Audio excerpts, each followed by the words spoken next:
Hey, Broke Mom. This is going to be a long one. I'm sorry.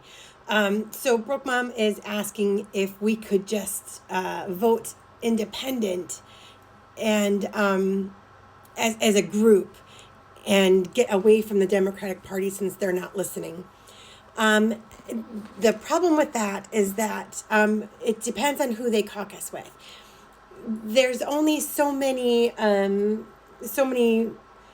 avenues for a caucus, right? And that means, and a caucus means, who are they going to vote with, right? What party are they going to vote with? Independents might go either one, and that seems like a great idea because you might have Republican ideas for some things, but Democrat for other things. The problem is that independents are usually right. They're usually way off anywhere, right? Or they're there for spoilers, like Jill Stein. She's only there to cause fucking chaos in elections. That's the only reason she's there, right? To pull people away from voting Democrat, right? So my suggestion, and this is what I've been screaming for, ages, right? Make them start earning our vote now, today, for 26 and 28. If you want to run for president in 28, you have like 6 months from the election, right? So that would be April.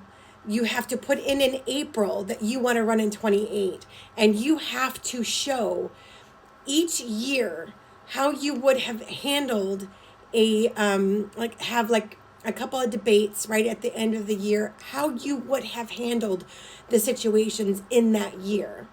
And then we have a primary, and we dwindle that list down. Say if you don't put in for it by April, you can't get in on the list later on. You can't do that, right? And I say we do that for the president, the Senate, and the House. And they have to primary each year, and you dwindle those lists down to where you have certain people that everyone agrees with, or a majority of your party agrees with. And that's what the DNC can't really do their shenanigans and bullshit that they did for Harris and for some of these other, like in Michigan, they put up Alyssa Slotkin, who is not a Democrat. She's a Republican. She's not a MAGA Republican, but she is a Republican. But the DNC backed her instead of Hill Harper. And that, right?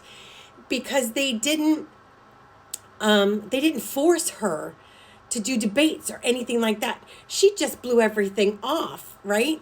And she barely won. She won by the skin of her ass because people knew that she's a liar, right? And people didn't want her. So you make them primary, you make them get out there and tell us who they are. We can also see what their mental capacity is over that time period. And if we see any little bit of deterioration, you're fucking gone. I think there should be age limits anyway, but I digress anyway. So make them show that they can handle the job over those 2 years or 4 years, whatever it is, or 6 years for the Senate. If that makes sense. Get to know who they are. And the DNC and the GOP have to give money evenly, give time evenly. If someone wants to be on that ballot, they have to show up for debates. If they don't, then they get kicked off the ballot by their party. Our parties need to start showing some backbone. Serious backbone. We need to stop with these old people and say, oh, this person's got more seniority, so they're going to run this committee or whatever. No, it's whoever would be the best and do the best job. If that's a young person, that's a young person. Anyway, that's my opinion.